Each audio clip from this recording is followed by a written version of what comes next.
I will start today with a little story before I introduce once again the gentleman on my left-hand side, and I guess I'm on the right-hand side from Jay Hughes. And the little story, it is important to know for your audience, is I had an exchange with Jay Hughes via email and on different topics. And Jay replied on an email to me, and that was a little bit mind blowing to me.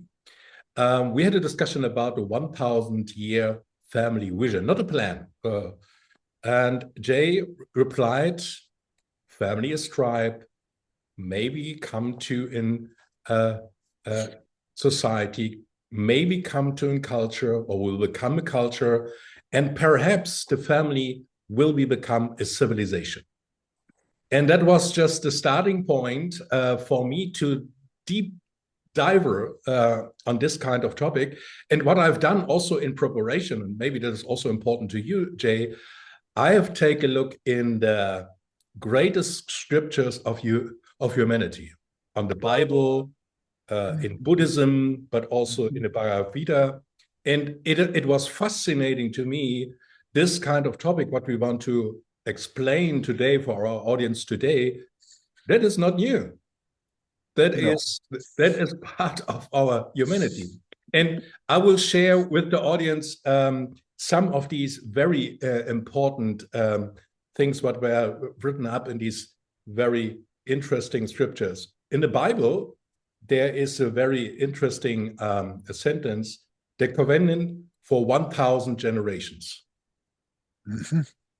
There is in the Bhagavad Gita, it's in relation to the dynasties. It's the destructures of family tradition leads to social decline. That is what you often mentioned, Jay. And it's the cultivation of the family itself is our responsibility.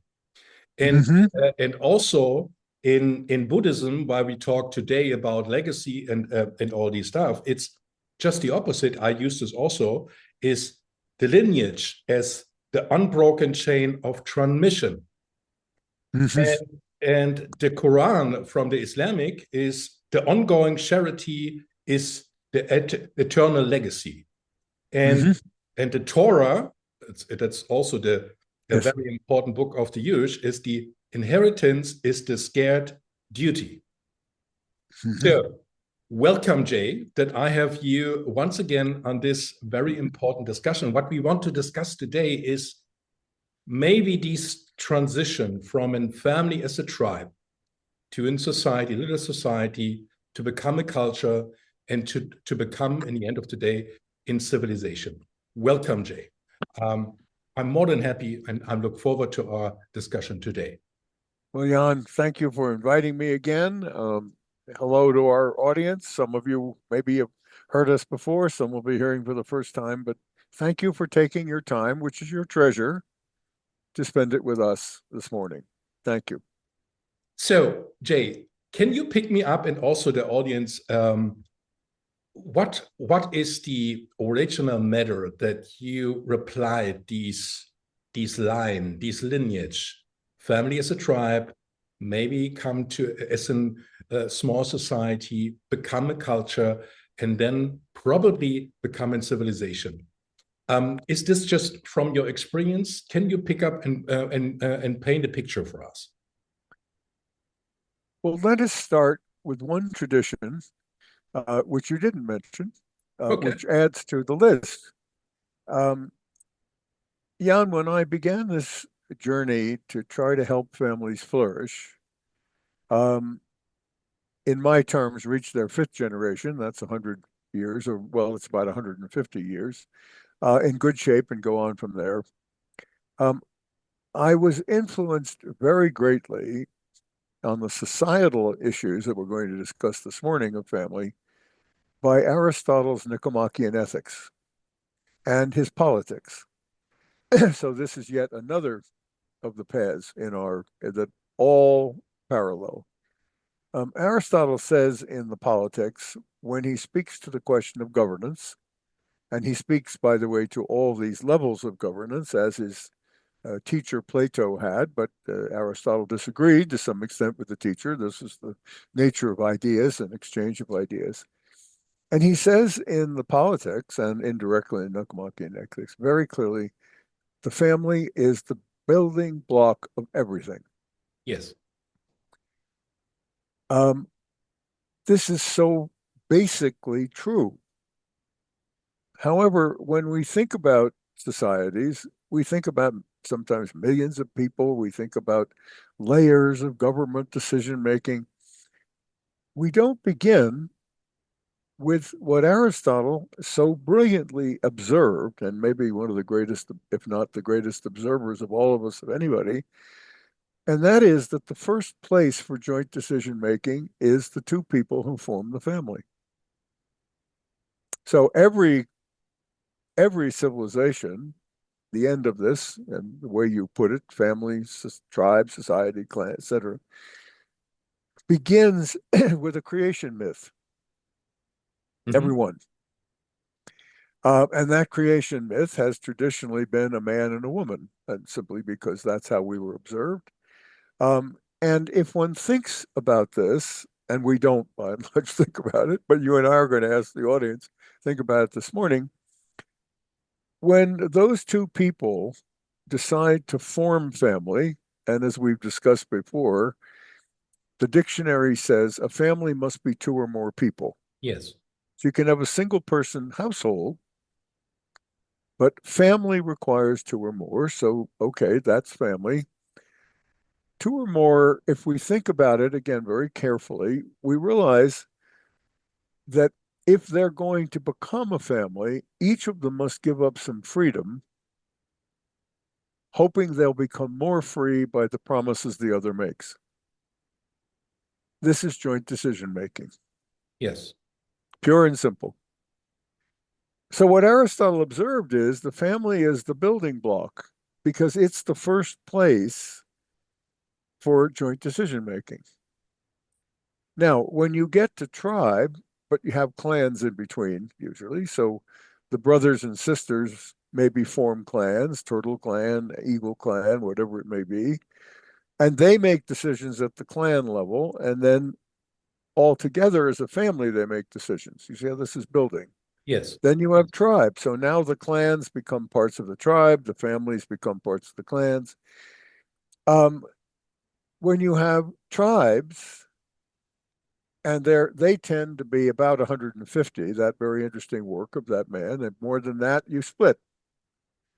And as you split the tribes, you begin to have communities Yeah. and societies. Now, you could even say that two people in family are a society. They have a social condition. So society is growing. The meaning of society grows with each of these pieces. Now, there's a theory of history by a man named Toynbee, before that, a man named Spengler, who said more or less that civilizations grow from cultures and cultures grow from small group of people, so let's say 4 or 5 families, who have an idea, and the idea is so large, Jan, that it transcends them and they believe it. Isn't that interesting? They imagine it and then they believe it.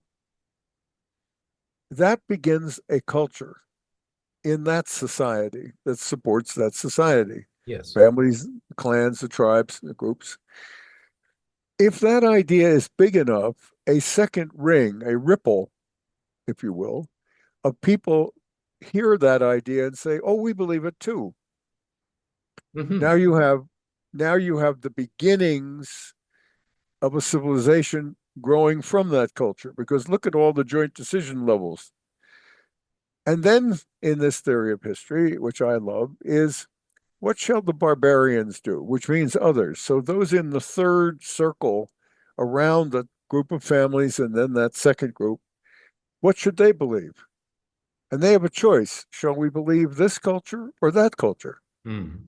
And they decide more for their well-being and their security. This looks like a better deal, so we'll adopt it too. And now you have a civilization. Yes. That is the way it works. And it all begins with two people creating family, making a joint decision system, in some sense, 4 or 5 families, clans, a tribe, believing something, a big idea.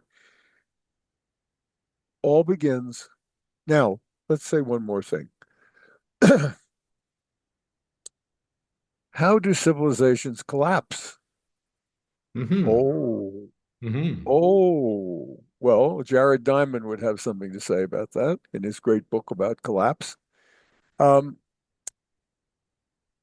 Toynbee, let's use Toynbee for the moment, said the civilizations collapse when the big idea that forms their culture is no longer true.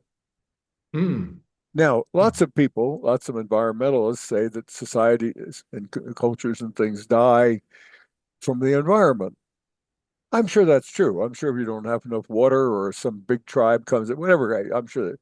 But Yes. basically, I believe Toynbee's right. I believe that when the idea that sustains family, which, by the way, is an idea that we become more free by the promises we make to each other, and then that we make to the clans to make decisions together, and then the tribe to make decisions together.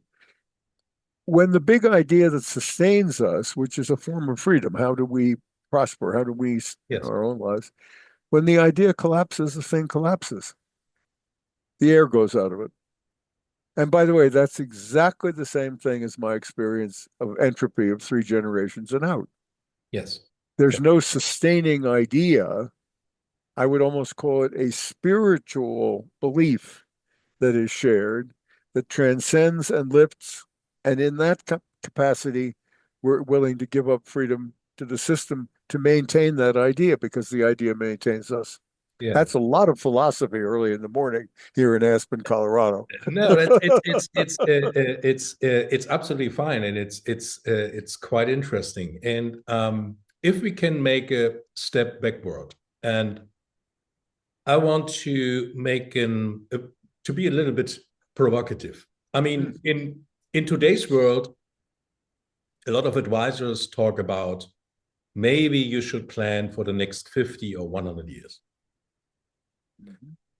If you look into the history of families, I've never found from the greatest dynasties 1,000, 2,000, 3,000 years ago, they were never thinking in 100 years periods of time. Mm-hmm. So when what is your perspective? Are we too worried to consider how we can become great as a family, that we can overspend 100 years, or these long-term horizon thinking, to say, why not become in 500 years or 1,000 year civilization? If it's written in these scriptures 2,000 years ago. Well, let's start with a sustaining idea. Mm-hmm.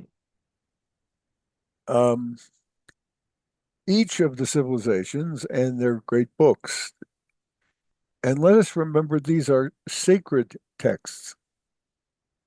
Sacred texts. Each of them offers to us a purpose.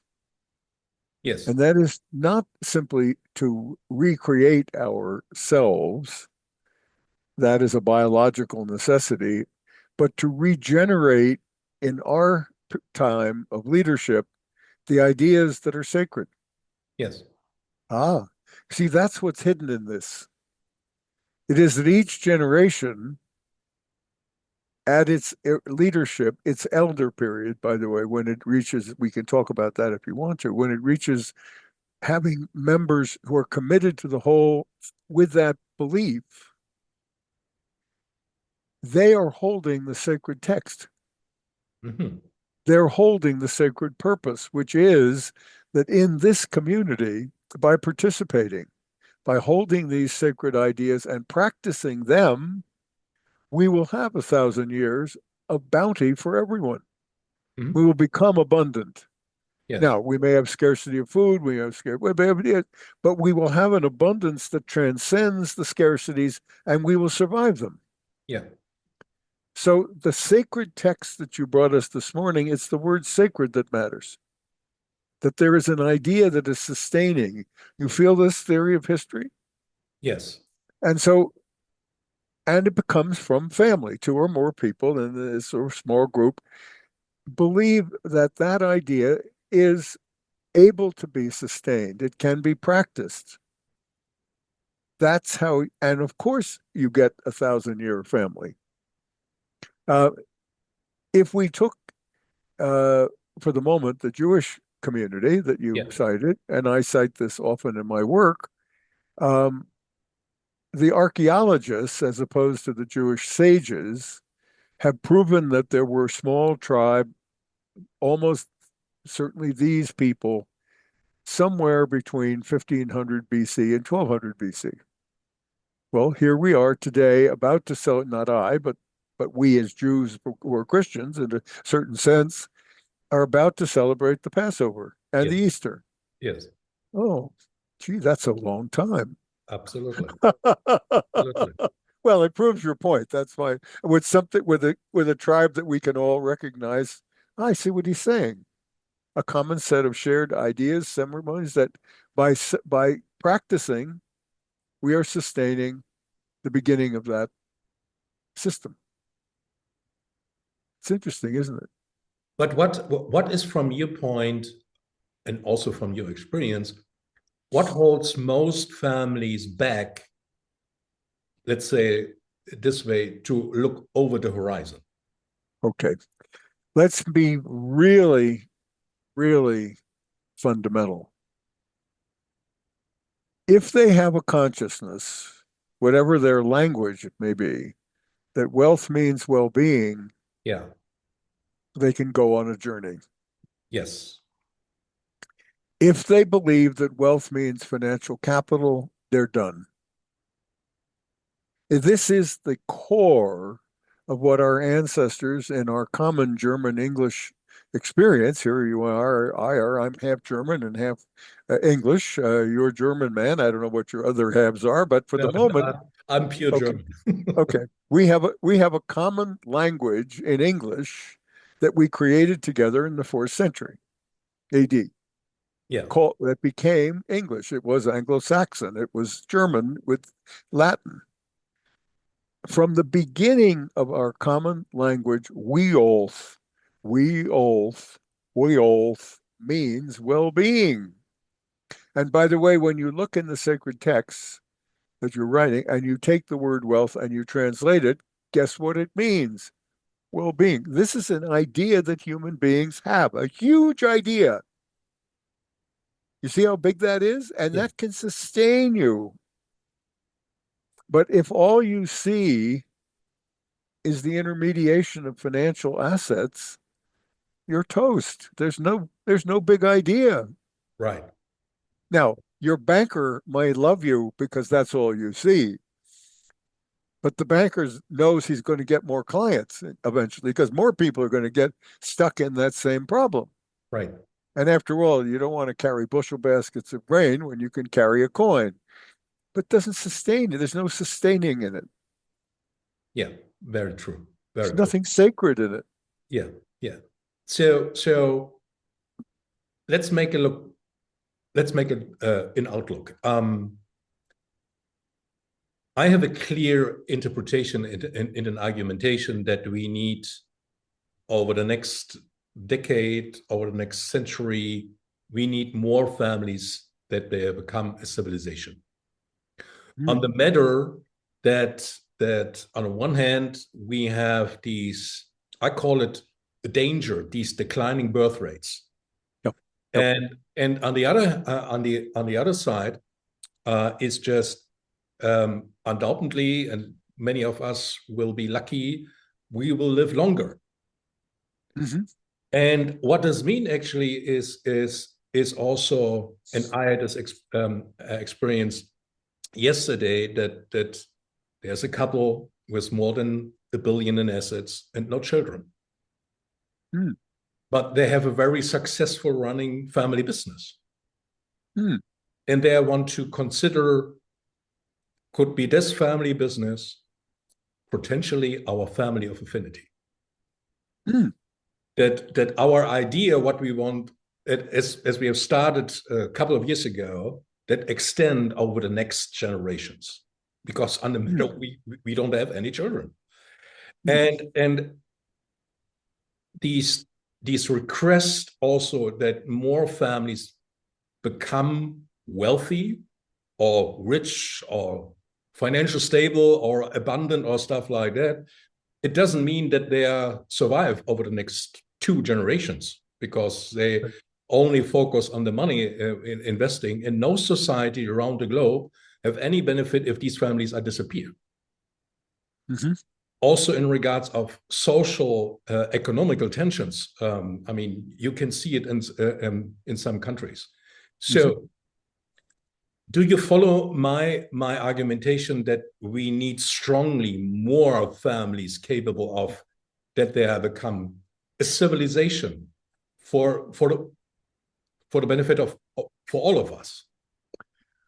Well, absolutely. And this was Aristotle's observation that Athenian community, society, was a function of the pairs of men and women who made joint decisions. Yeah. There's almost a perfect analysis that he made there. And since most of us have studied Athens at some level, now, why did Athens collapse? Hubris. Mm-hmm. And by the way, low birth rate. And by the way, having to add people to the society that didn't really believe in the big ideas. Oh, collapse. Yeah. Now, Aristotle wasn't alive to see the collapse, but he could have predicted it. Now, because families functioning, this is a huge word, functioning, means that they have serious, deliberate joint decision-making systems that work. And they work because each part of the system gives up freedom on the belief that you will become more free by doing so. The big sustaining idea, the sacred idea that you started us out so brilliantly with this morning, is what sustains that belief that if we make decisions together, we will be more free. That is, we will have a selfishly, but in the best sense, a better life. And in return for that, we will govern our society. That is, our clans, our tribes, our systems, because they all depend upon the same joint decision-making process. Yeah. Where things get very troublesome is when the big idea, the sacred idea of human flourishing through the joint decision-making system no longer sustains that system, it collapses. Right.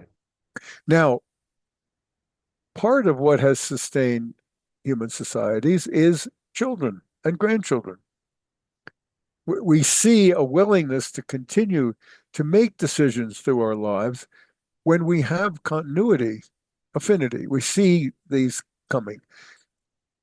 There's a biological and the dopamine in our brains and all kinds of reasons, that oxytocin that make it are able to do these things. When we don't have children and grandchildren voluntarily or physically, we can't, we're voluntarily, then with whom do we have affinity?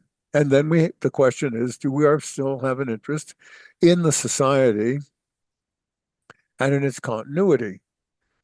The answer is yes, we do, when we can see a way to provide to others, as you were talking about this couple, a way for them to sustain that big idea, which again is their well-being, their wealth is well-being. So I believe that there will be many couples like this who will not have children, or individuals who will choose not even to couple, so they will just have their own life. But we have to have affinity. Yeah. We have to have some way. We're herd animals. I mean, without getting too far off into the anthropology, we can't survive alone. So That's we have some necessity, if you will. yeah. What I'm talking to is a higher order than necessity. I'm talking to the question of a sacred idea that sustains us to do more than that, which is what creates a culture, as opposed to Right. simply reproduction, regeneration. Um, but these birth rate questions that you're talking about, and the families that will emerge, this is all new ground. So let's go one step further for the audience, because some may not have thought about this. We know of no community in written history that's 5,000 years, 6,000 years, maybe a little longer. We know of no community in prehistory, that's before writing, that voluntarily, as opposed to war or pestilence, chose not to reproduce itself. Mhm. This has never been tried before. This is completely new. So I think what is so relevant in your wonderful mind and your heart, Jan, and convening these conversations is you're bringing to the audience this morning an opportunity for them to think about something that no human being has ever thought about. Yeah. Voluntary extinction, an actual decision to change the way we have operated for a different model. Yeah. Now, I'd like to add one thing here because I know you have more questions, but just again for the audience's benefit, let me just say to you, dear people that have taken your time, your treasure this morning, this afternoon, this evening, we're going to have between 100 trillion and 120 trillion dollars move around the world in the next 50 years into the hands of the so-called millennials and the so-called Gen Zs, and a little to the alphas. Let me ask you to ponder the fact that the vast majority of that huge abundance created since World War II will pass into the hands of groups of people who have decided not to have children, Yes. or only to have one child, or Right. by necessity and government fiat. This is a problem that is global. This is not a problem of the abundant Western society of Europe and America. This is a global phenomena. So we're talking about very, very big changes in the social fabric of the human species over the next 50 to 100 years. So Yes. Jan has not said that to you this morning, but I'm saying it to you because we've discussed that in earlier conversations, but I think it has to be in the soup this morning. Absolutely, absolutely, because it is real. It is not. Yes. It is not 100 years No. behind or stuff like that. It is real, Yes. and it will be take place very very fast, and undoubtedly, or not undoubtedly, surprisingly, very few people address these kind of issues. Yeah, and John, to give again Yeah. concrete to our audience, in South Korea today, and there's a tiny birth jump. The mothers there, it's 0.7 children per mother. 0.7, not one, not 1.2, 0.7. Spain, 1.1. Oh, these are real places. This is not two men pontificating about statistics. These are real societies. These are civilizations, by the way.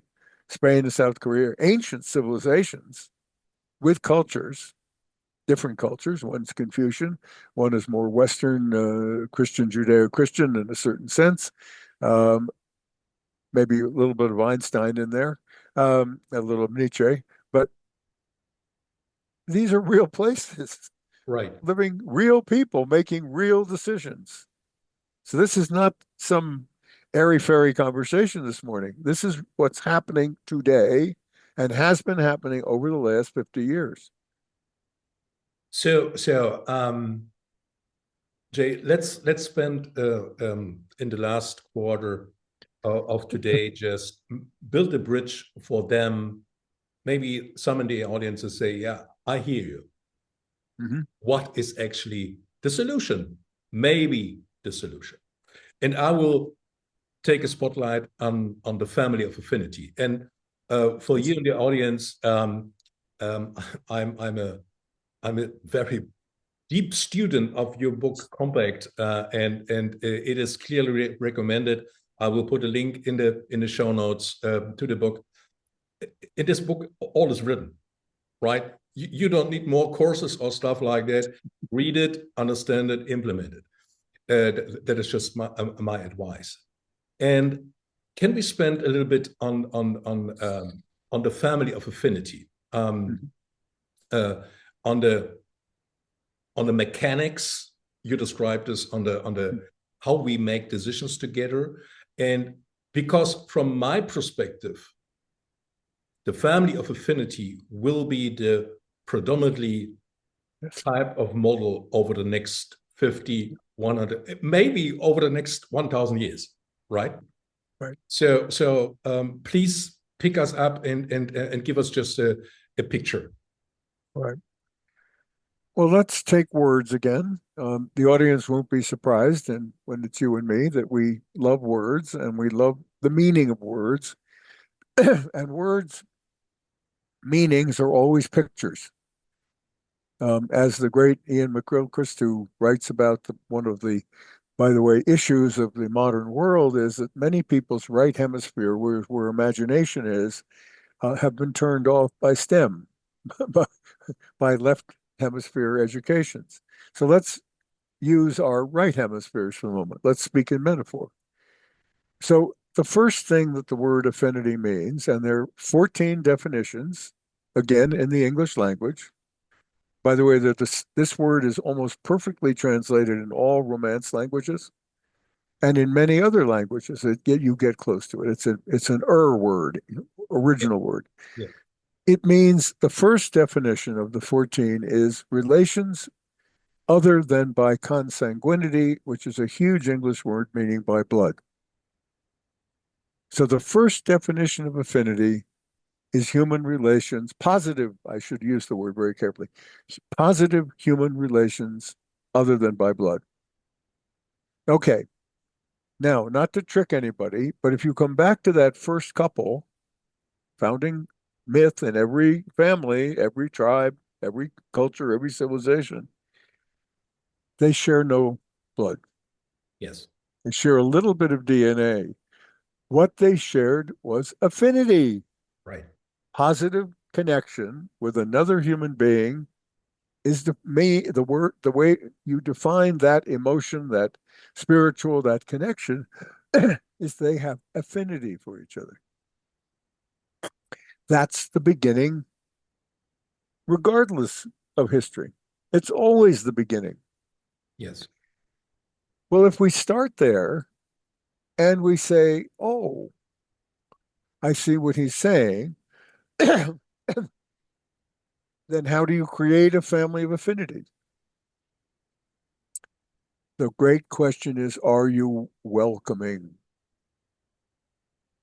Oh, what did he say? He said, are you welcoming? Oh, I see what he's saying. We can't have a 1,000-year future if the first couple, when it decides to have affinities with others, isn't welcoming. Yeah. We can't set the rules for who joins us because there's no affinity there. We can't do that. What we can do is take the emotion of how we connected and say, can we extend that? And we extend that by being welcoming. Jan, just recently, I've written a paper, which isn't published yet, but I'll give this audience a quick look. In it, I've offered this sentence as the key to a family of affinity. We welcome you with love, open heart, and open will. And we thank you for choosing us. Great. Great. You see, two clauses. That's wealth is well-being for a family. That's the affinity. Yes. But if we're not welcoming, then all we do is repeat the literature of how families collapse. Ozymandian poem, if we, again, on the right hemisphere, go read Percy Bysshe Shelley and see what happens to the Ozymandias. It's not a nice outcome of his hubris. Read all the sacred texts that Jan has mentioned, and all of them make it very clear that not being welcoming, you have no future. Right. So that little word, affinity, big, huge word, relations other than by blood, how a family begins, the core practice is, are we welcoming? And what are we welcoming to? We're welcoming to our joint decision-making system. We open our system with all the risks that we feel with that, because without the courage to open the system, that we have no future. True. True. So once again, I will encourage each individual who is joining us today, and maybe will watch this video later. Please take a look in the book, Compact Amongst Generation. And if you don't read books, you can download it at Audible, at Amazon, and you can hear it. And maybe in some cases, it's just even better to hear it and then to read it, or it's just the time. So, Jay, we come to the end for today. It was in mind blowing. I mean, it's in each case it's mind blowing to spend time with you. And is there anything else what you want to give the audience? Maybe not as an advice, but just as a direction. If I put you in the situation, I mean, you are a beacon, undoubtedly, but you have the opportunity today to say, okay, I will spot my light in this kind of direction. And this is just, I will give this light into a room and will open the room, and there is standing just something. What could it be? Just if a family member is joining us today, or an advisor is, and maybe some individuals are looking, yes, I see this complex world, and what can I pick up, and what can I do? What could it be? Well, I think we have in the wealth of well-being as a huge positive enhancing concept, given the audience that. Yes. I think understanding affinity is the second great gift. I would say that the great wisdom of 𝐸𝐶, that the journey of 1,000 miles will save 1,000 years. What matters is the first step. Yes. He did not mean that just the way he said it, because what he meant was the first right step, and he didn't mean your right foot. The first right step of any journey is the courage to begin. So if we take Wealth is Well-being as our sacred text, all of these texts say the same thing. And we take affinity as the process, the positive connection with another person, as the means, then the third requirement is the courage to take the first right step. That's great. That's great. Many, many thanks, Jay. It was my pleasure. And yeah, let's bring the word out and let's make it happen. For today, many, many thanks. Thank you. And may all your journeys of families be blessed. And may 1,000 years from now, you be honored and remembered. Many, many thanks, Jay.